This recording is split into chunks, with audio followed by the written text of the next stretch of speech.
Hey, everybody, you know what this is. B.F.A.M cooking. Jerome here.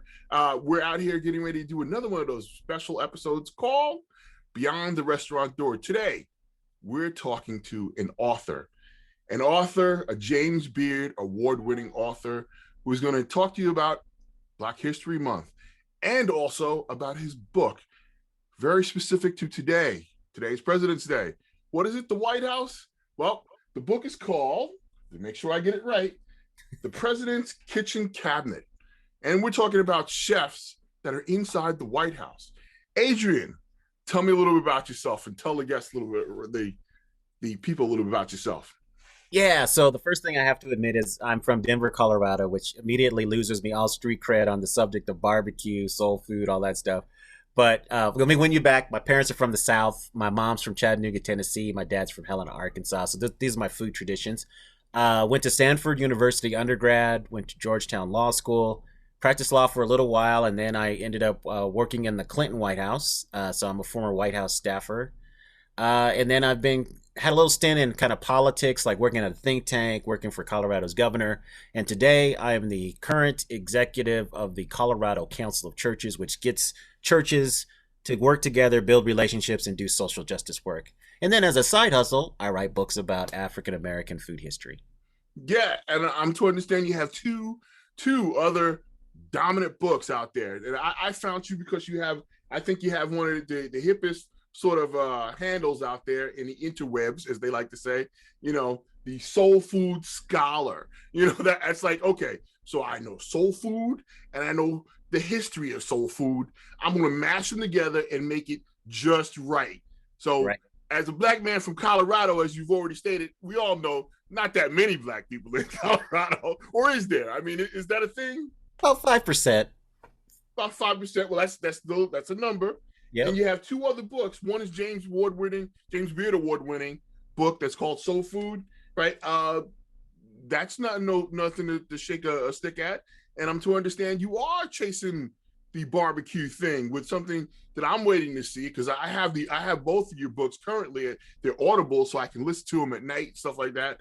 But this Black Smoke, I'm waiting for my copy. I All know it's right. coming out in sometime in April. That's my understanding. But Yeah. tell me a little bit about the other books before we get deeper into our today's subject. Yeah. And so what I hope to do, because my tagline is dropping knowledge like hot biscuits. So, I'm hoping to do this in my time with you. So the book on soul food is basically a tribute to the cuisine because, I at a point I was looking around, all these other cuisines are being celebrated. I was like, why not my food? So, it was an exploration of kind of the myths and the truths of soul food. I wanted to sort out this idea that soul food is just slave food, the stuff that white people didn't want, or that it needs a warning label because it's going to kill you if you eat too much of it. So I wanted to sort out fact from fiction. So the way I wrote the book is I created a representative soul food meal, and I wrote a chapter on every part of the meal. I explained what it is, how it gets on the soul food plate, what it means for the culture. So let me just quickly go through the meal. You can applaud or say amen after I list these things. So entrees would be fried chicken, fried fish, or chitlins. Hey, Uh, now fried chicken, I've won a competition on, so I'll tell you, it's my little space here in New York on Long Island. I have put myself out there to make sure that the chicken is presented properly. wow, I'm impressed. Oh, Okay. hey, I don't. This is not B.F.A.M cooking for no reason. I'm cooking. This All is right. B.F.A.M. But Nice. go ahead. So fried fish, I'm trying to get into personally. Okay. Yeah. I live on the island, so we have fisheries they're nearby. Yep. And then chitlins, I couldn't write. I know not everybody's feeling chitlins, but I just couldn't write a book on soul food without addressing chitlins. And then for side dishes, greens, and when we frequently eat collard, kale, mustard, turnip, cabbage. When I'm in front of audiences that are not familiar with soul food, I say to them, if you discovered kale in the last 5 to 10 years, welcome to the party. We've been eating them for about 300. And then black eyed peas, candy jams, which are sweet potatoes. They're not tropical yams. And then mac and cheese. Wrote a chapter about cornbread, chapter about hot sauce. And then I wrote a chapter about red drink because I believe red Kool-Aid is the official soul food drink. And in our culture, we don't call things cherry or strawberry, Nope. right? It's just Red, red is a color and a flavor. right. Green. Yep. Apple. Now I do write in my book. I noticed a generational shift, right? There's a lot of youngins that like purple and blue. And I wrote in my book, I do believe the children are our future, that we should teach them well and let them lead the way, but not on Kool-Aid because they're messing it up. Well, I'm a Boy Scout, so we used to drink bug juice, so that's what they called it. You mix everything together, and you get that weird color. Yeah, yeah, yeah. Yeah. And then for dessert, I couldn't settle on one, so I wrote about four. Peach cobbler, banana Mm, pudding, pound mm. cake, sweet potato pie. And so the idea was, what if you were to walk into any place around the world and have soul food, what are you most likely to have for lunch or dinner? So part of the fun is, as I went around the country talking about my book, people fighting with me about what I should have included in the plate. That is that you hit the keynotes, because I think about what my grandmother used to make, and she was a church going lady, community builders, I like to say, basically who I am now, exactly who she's created. you know uh we had those were basically all in there with the exception of chitlins, because I think my mother attempted to make those a couple of times and it cleared out the block. So yeah, we meaning me and my seven other siblings, stay away from that chitlins thing. Greens, definitely mustard greens and spinach of any type. We didn't have that much kale when I was a kid, but being in Baptist church, we ate a lot of stuff: fried fish, fried chicken, some ham. When my grandmother used to make sandwiches, we had sandwiches for everyone. She literally had a deli slicer in the house. Now, when you have one of those silver deli meat slices, you were making some sandwiches. So, Wow. That's these no are the joke. things. That is no joke. No, she was no joke. I mean, you could fit a lot of people in the house. I mean, the basement was set up as a secondary night church if you wanted. I mean, she's from the time when the newspaper had the KKK and stuff in there, so they had community organizing and a lot Yeah. of stuff going on. So Yeah. And uh, where are your people from? I'm from Long Island, and I'm from Bayshore to be exact, Bayshore, Long Island. Okay, Right. and your parents? My parents are my father's from Brentwood, and my mother's from, well, she grew up in Bayshore, which is where I Okay. grew up in. Okay. Smack dab in the middle of Long Island, which is basically, if you look at Long Island as a fish, including Brooklyn, people don't like to do that, and you go all the way out to the Hamptons. If you put a pin directly in the middle of the fish, that's where we're at, just on the South Shore, close to Fire Island. That's one of the ports you would go to. If you were to come down to what it used to be named the silent movie capital of the world, right? They had a lot of movie stars back then. It was originally called Mudville, but let's not go into all that. Mudtown, that's what it was called, because it was marshy over here. Okay. So Interesting. All right. that's basically where I'm from. This little hamlet, but now I live a couple of towns away. So, Okay. and you were saying that we were covering the soul food, and that you made this palette, this menu, and you covered each part. Is there one particular part that you would say your family was deep into? I mean, you said Huh. chicken, macaroni and cheese. I asked about in another event. Yeah, yeah, yeah. I would say greens. That's the thing that I just remember having the most out of all of those things. And my mom was a really good cook, so she could make other cuisines. So, I grew up having, our interpretation of Mexican food, Italian food, Chinese food, all this stuff, in addition to soul food. But when I think about soul food, I just think of my mom's pot of greens. That's the thing that I remember the most. Ham And hocks we was always there. did we did Ham the hocks. greens and black eyed peas on New Year's Day. Okay. But inside the greens itself, did you have, I assume, any pork products? Was there a hoof or a foot or pig's knuckle in there? Yeah. Okay. All Yeah, so right. my mom, she was from the Chattanooga's the Upper South, so we were a mustard and turnip green mix family. So that's what she would do, and usually there was a smoked ham hock in there. But today when I make it, I actually use smoked turkey, just because where I live, I'm just getting more flavor out of the smoked turkey products than I do out of the smoked pork, and that's probably a function of not being in the South. So. So, what would you consider Colorado? Just the middle of the country? I mean, it's basically the middle of the country. Yeah, the cuisine wise, it's a combination of Midwest, Southwest, and West. Yeah. So yeah, Colorado is struggling for a food identity. We have some iconic dishes, but in Like, terms of a cuisine, even food writers here are like, "Well, what's Colorado cuisine?" And it's always a question mark. I wouldn't you say so? I was stationed ex Air Force, stationed in Texas, Arkansas, Missouri, Indianapolis, and so on and so forth. So I always think of Colorado or the middle of the country as a roadmap for steer and beef. So they would come up from Dallas and travel up that way. Is that not true there?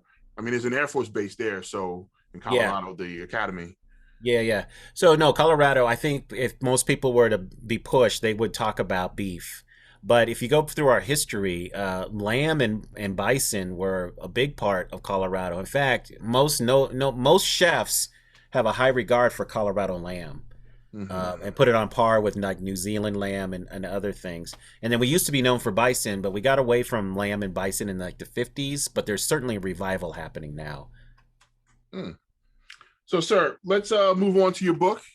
Let's talk about, we got the most important name, the president's kitchen cabinet. Can you tell me some insights onto who these people were, and why they're creating such great food that they would get, moved around and brought into a family basically as the family cook or Yeah, chef or. right. Yeah, so the path to the White House kitchen for most of our nation's history has been accidental. It's been that it's somebody who was cooking for the person who would become president. They were cooking for them as a private citizen. And so a lot of the early cooks were enslaved because we had several slaveholding presidents. And what people don't know is before Truman, presidents had to pay for their cooks and food out of their own pocket, which kind of speaks to why so many of our presidents were wealthy people because not everybody could do that. And so in order to avoid paying somebody on the open labor market, they would bring their enslaved cook or their longtime private cook after emancipation. And part of that is just to do it on the cheap, but then also to get the food that they were used to. So over the sweep of history, if we were to look at the White House kitchen and just pick the average worker in the kitchen, it's a black woman. It's really only until we get to the Kennedy administration that the influence of black cooks starts to wane, and that's because Jacqueline Kennedy pivoted internal White House cooking towards Europe. Before that, it was like a kind of a bifurcation where for the state dinners and fancy stuff, they would hire a French chef. But for the internal White House cooking for the staff, guests, and all those things, it was Americana, right? Usually Southern, but Americana. And so Jacqueline Kennedy wanted to up the White House kitchen's game. So as black chefs either retired or just left their job for whatever reason, classically trained white chefs would be hired. And these African Americans could cook, but they just didn't have that skill set. So I know of another chef who I invited to another event for Veterans Network. He is named what is he using his name is Chef Russ to be exact, and he's a White House chef, Army retired. Actually, I assume he's retired because I never really asked him. We were talking together for when I was working for NBC and working for the actual space of Veterans Network. That was the lead on that, and he came in and spoke about a couple of things that we had on race in the military. Um, I never knew. I assumed from him, by his example, that all the chefs were military, and all the chefs were, I assume, African American. And I would only say that assume is because when I was in service, there was a guy, he was coming in with me in basic training. He wanted to be a chef. And I was like, well, first off, that is unusual. Right? For me, I would think, especially to be in the Air Force, that you would come in directly in the Air Force and want to be a chef. I never even thought of it as an option. Funny thing is, before I joined the military, I washed dishes and was a what do you call it, a prep guy in the kitchen for a very small little restaurant, working for my high school counselor. Right, it was called the was it Tavern or the Tavern something or other, American Tavern. That's what it was called. Mm-hmm. So yeah, I never thought of it as an option because I was always into something else more technologically advanced, and I'm just curious as to why they don't use the military as a detachment inside the White House. They would be trained, I'd have to assume, very very well and educated. Would know what end of the onion to cut first, which is important. Has there not been more military people? Oh no, there's a ton of military people. So the U.S. Navy has had a strong presence in White House cooking, presidential cooking, and the way this happened is basically for a long time in U.S. history we've had a presidential yacht, and so the Navy cooks were assigned to the presidential yacht. So fast forward to the 1950s, when the White House becomes a year-round residence because there was a major renovation and air conditioning was installed. They created a separate dining space from the White House basement kitchen called the White House Mess. And as a military person, you know, I mean, outside people are like, "Oh, are you making a political statement?" And I'm like, "No, no, it's just a military term for dining space." So think of the White House Mess as this really exclusive dining club within the West Wing. So only senior administration officials get to eat there. And so what happened is because there's a set amount of money assigned to allocated to the White House by Congress, the Trumans, who had a salty relationship with Congress, right, President Truman, they knew they weren't going to get any extra money for staff. And so what they did is they transferred the Navy staff from the presidential yacht to the White House Mess. And ever since then, the U.S. Navy cooks have run the White House Mess. And so they do a whole bunch of things, and including running that dining space. Like when the president goes overseas, a lot of times Navy chefs will be dispatched to do advance work, Of course. and things like that. So yeah, no, there's a strong presence of the Navy in the White House for the last 60 years. Last 60 years. Okay. Oh, 70 So years. Sorry, 70 years. 70. So seeing that, excuse me, seeing that there are a lot of military people, and there is a strong presence of these individuals. The book itself that you've created here talks about a lot of our indentured individuals who had to create some stuff. You gave a great story at our last meeting in reference to one of them that would basically rule the roost, go out and be swanky. And could you tell us a little bit about that inside the book? Yeah, so that's one of my favorite people who I met, and that's Hercules, who was the enslaved cook for George Washington. So Hercules was purchased as a teenager. He's about 19, and he was a boat ferryman when he was purchased by the Washingtons. And for whatever reason, they had him transferred to the White House kitchen. So he learned how to cook. He apprenticed under an enslaved woman named Old Doll, who was an elderly enslaved woman. So fast forward when George Washington becomes president, Washington D.C. was being built, and so the nation's capital was Philadelphia as a temporary capital. And so Washington had hired a white woman named Mrs. Reed to be the cook, but evidently her food was straight nasty because she only lasts 6 months. So Washington has basically summons Hercules from Mount Vernon to come to Philadelphia and be his cook in residence. And so Hercules, people wrote about him in their diaries, talked about his food. He had some privileges, even though he's a enslaved person. So he got to, after work was done, he got to go to the circus or the opera. He was allowed to kind of dress up in really fancy suits and walk around town. He was kind of known as a dandy, as they would say it back then. And the thing that I love is that he would sell leftovers out of the presidential kitchen. So in the 1790s, this brother was making the equivalent of a couple $1,000s. Side hustle. Yeah, I just thought that was cool. That's probably how he afforded all those clothes. But basically, towards the end of Washington's presidency, his son Richmond, also enslaved, was an assistant cook in the executive residence. Gets caught with a satchel full of money. Wow. So Washington immediately suspects that that's going to fund an escape attempt. And so to punish the two of them, he sends them back to Mount Vernon, but not to the kitchen, to the fields. So these guys are doing hard labor at the end of Washington's presidency. And when Washington retires to Mount Vernon on his 65th birthday, Hercules escapes because he took advantage of all the distractions for the birthday celebration.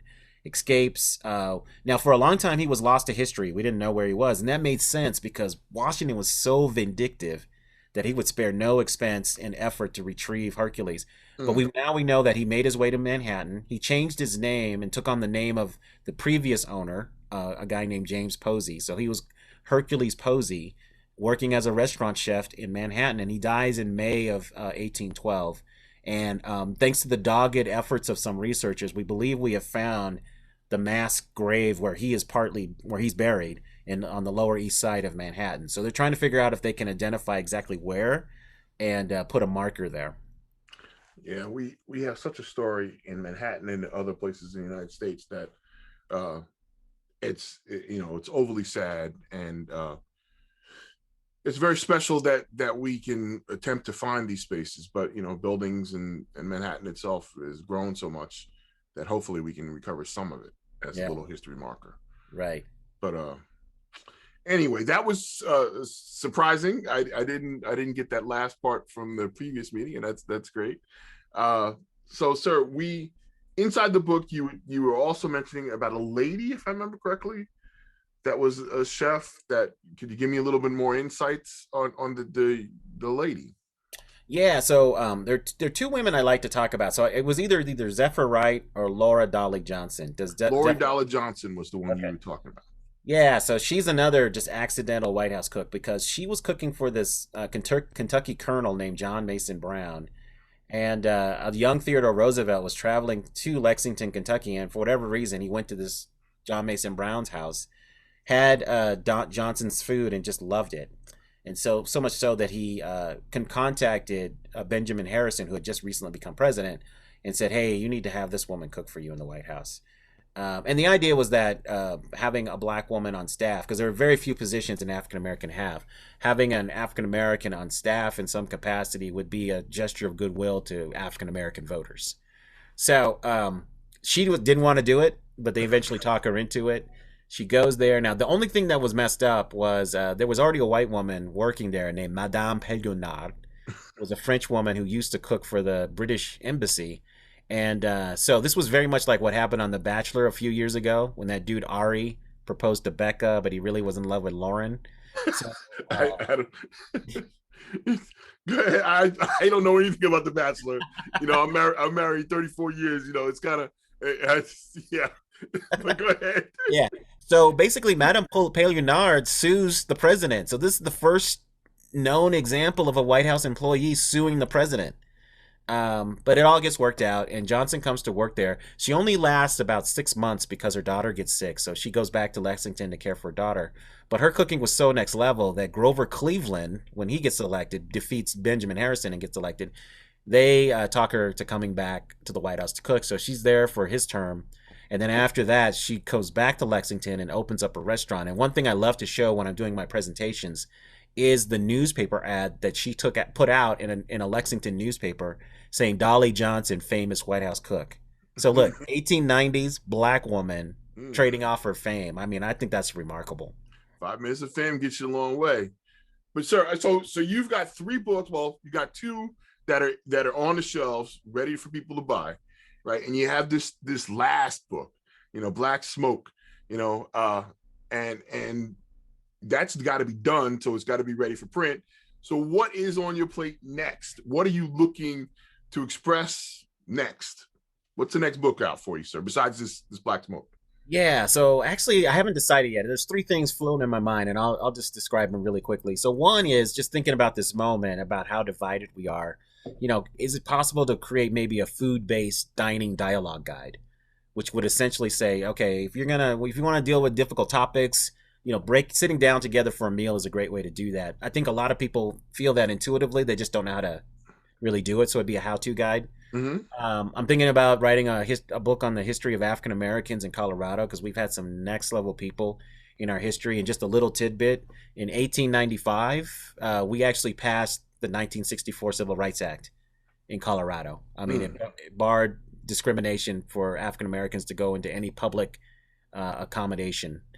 So we did that in Colorado in 1895. So, and then the third thing is I'm thinking about writing about African American street vendors who were the food trucks of the 1700s and 1800s, and did a lot to shape the food scenes of their cities. And I have the sheet music for their street cries and the lyrics. So somebody who knows music and can sing, we can replicate what it was like to hear these people on the streets of Harlem, Charleston, Philadelphia, Savannah, New Orleans. So, and I'm gonna put it out there. If I could talk Beyonce into getting some of her pals together to record that stuff. I'll even let her sing about lemonade if she wants to. Which is also, sir.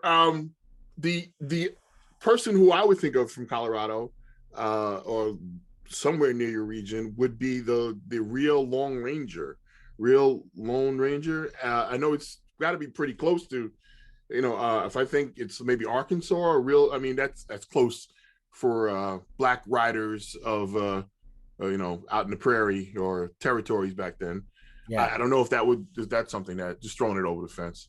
Oh no, no, I don't know the name of that person, but yeah, you might be thinking like there was an Arkansas River that is in southern Colorado. So yeah, the Black Cowboy story is huge. So yeah, I need to find out more about that because I've heard that, but I just can't remember what that person's name is. Yeah, Bass Reeves is his name, Okay. right? And yeah, he did some stuff in Arkansas. He was from Arkansas or something, and I believe his travel and situation was very close to Colorado, or at least maybe Colorado through to Arkansas, very far.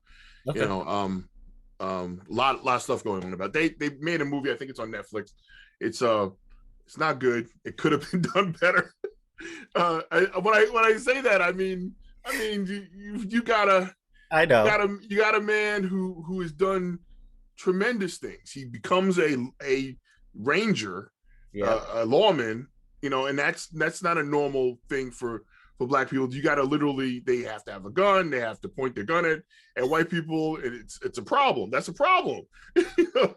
And obviously he had companions. I would assume that they had food and trails and some other stuff. Not to bring you off your food topics, Yeah. but I always would love to hear a good story told, and I think that it will be a standout story if someone who's willing to dig into the history could get to it. Oh yeah, well, if I get publishers interested in that book, I will certainly cover that because that's fascinating. And there's a lot of stories like that, man. Yeah, Yeah, and yeah. just people don't know. They were told at one time because somebody wrote it down in a book or in a newspaper or something like that. We've just forgotten them. We haven't carried on the legacy of sharing those stories through the generations. Right, right. So bison in Colorado. You said Man. that there's. I'm going to be adding a link at the bottom of this presentation to if you're in Colorado and where are the spots, the hot spots for people to go eat at, right? African American underlined. I don't shouldn't even have to tell you that. So if there's not even three, if you don't see three butts in there, that's big black butts sitting at the counter, we know that the cornbread is not right. So that's my personal measuring stick for any place that you want to eat. If you ain't got at least two black guys in there, big black guys, then there's the problem with the food. Something's wrong. Something's off. They may dip in there and dip out, but you need to figure it out because we're willing to spend money wherever there's good food, especially if it's talking to us. Fried chicken, barbecue, some collard greens. We had a spot over in Bayshore that just couldn't get their cornbread right. It was sorry. It's so sad. I was like, just get a box of Jiffy, guy. That's all you need is a box of Jiffy, and you over the line. But anyway, so go a little. You're cracking me up. It's just too much. I mean, people they get the smoke right. They do the 18 hours. They got the right flavor of smoke. But then the macaroni and cheese will be off, or the collard greens will be off, or or the worse yet, sold with everything. Your cornbread is. So don't just take it off the menu. Wonder Bread will work. don't even put stuff on there that you ain't supposed to have that you know is not that you can't make. Jiffy would have climbed it, because it's cornbread is to us Southern flavored people has a little bit of sugar in it. It cannot be white. I If it's know. white, it's off. Yep. Can I just tell you how many people fight with me about that? And they're usually white people, right? Yeah, and I'm just like, look, every cookbook recipe I've looked at, every place I've been, there's always a little bit of sugar. I mean, Yeah, just some amount of sugar. right. And that includes your red drink. You need a lot of sugar there because that's why sweet tea is so well down in the southern parts of the country. Um, But sir, I just got a couple of other quick questions that I want to hit you up with. Hey, what is one thing that I would never guess that you know about food? One little thing. That's all I need. That I can actually tell you the history of red drink. Really, Yes. that is special. Date of creation, red drink. Yep. Okay, what Well, is it? okay, so real quick, it's I think it's a nod to two West drinks from West Africa. So hibiscus, that's native to West Africa, and cola. If you look back there, they have drinks called bissap, and they have a red cola nut tea, and it was a hospitality drink. And so what you would do is you would get some water, either put the flower petals in or the cola nuts, the red cola nuts, and then let it color it red, and then sweeten it to taste. That's the same formula as Kool-Aid and a red drink, and it comes across the Atlantic during the slave trade. So hibiscus shows up in the Caribbean. It's called sorrel in Jamaica, and then it spread its way around the Caribbean to South America. So if you go to a taqueria, a Latino taqueria, right, and have agua de Jamaica, Jamaica water, you're drinking a riff off a West African drink.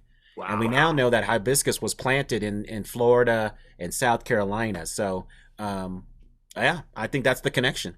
I'm gonna get me a T-shirt that says Kool-Aid Man. That's what that's Oh yeah. yeah. So yeah, that's it. All right, now I'm informed. Thank you very much. So you have the black smoke coming out. You've already done something that is relatively current. You just did that last week with the food museum. You getting ready to do something else? What am I forgetting here? Oh, Wednesday coming up. Wednesday. Yeah, on Wednesday, the February 17th at 6:30 Eastern. I'm gonna be in discussion and dialogue with a couple of African Americans in the wine industry, and we're just gonna talk about who inspired them, kind of challenges for African Americans in the current wine industry, and we'll do a sample tasting so you get to see what they do. Okay. And you're going to provide me with the link, so I'll add it at the bottom. Yep. Right. Today, again, is President's Day. I want to make sure I put all this stuff up. Is there anything else that, besides April black smoke coming up? Is there something else that I can get from you to give me so I can present you properly? Yeah. So no, I don't think so, man. I think all the oh well, actually yes. The Wilmington Public Library is going to do an event with me. I want to say February 26th. I'll give you the link. And that'll be my first kind of full discussion of the book itself. It'll be on Black Smoke. Oh, And that's available to fantastic. the public. So yeah, I forgot about that. So yeah, let me send you the link to that one as well. Yeah, the one of the gentlemen, I don't know. Obviously, I haven't read the book yet. One of the gentlemen that was in the Black Smoke presentation they did for Food Museum is a rocket scientist. Is that correct? Yeah, yeah. Howard That Conyers, yeah. So he's based in New Orleans, but he grew up in South Carolina, and he, as he said, grew up cooking in a hole. But yeah, he's a NASA's. Yeah, I mean, he's a rocket scientist. doctor, and he Yeah, calls himself. He's more concerned about the BBQ than the doctor part of it. I was like, dude, come on, help brother out. You can be a doctor and talk about the BBQ. That's fine. yeah, yeah, you yeah. No, so know. yeah. So he's an interesting guy. So yeah, and he's working on his own kind of project. He's gonna do like a barbecue based coffee book, I believe. Mm-hmm. So it'll be interesting to see what his book's like when it comes out. Yeah, because I would love to point him to a friend of mine over at a dope coffee in Atlanta. There's a ex-Marine officer who started up a coffee place. Love for those two to meet. That would be fantastic. Well, he's an ex-Marine coffee maker now, but he's also, of course, Creative Mike the rapper. So you got to put those layers of flavor on there. Yeah. But yeah, this has been special. So I really thank you very much taking your time to talk to me about what you're doing. Hopefully we can get some people to come on board there and pick up this book so we can learn a little bit about our country, our food. American cuisine is so broad to me that this was such a big problem. The reason why I even found you was trying to get into understanding what it is that I cook, because I love French food, I love Italian food, I love American food in general. I cook it all, and this happens to be one of the passions, like soul food. Of course I love soul food. Want to see what it is, and B.F.A.M is out there trying to make the community connections to make sure the cuisine is all right at my table. Yeah. So that's what we're doing. And maybe another time we can get you together with some other good people, talk about some food and some history. Sounds good Thank to you. me. Thank you very much, Adrian. Hey, everybody. It's been a pleasure talking with Adrian Miller, our author. And once again, that is the soul food scholar. Excuse me, soul food. Yeah, soul food scholar on everything, right? Mm-hmm. Right. Yep. And of course, he's a James Beard Award winning uh, author, and he's got 3 books out there, or at least soon will be 3 books out there. Please check him out. Please go ahead and grab one of his books. And for those of you who don't know, I am so sorry right now. I'm coming back from COVID, and this is my first one out there out the gate. You guys, hang out there, look out for one another, wear your mask.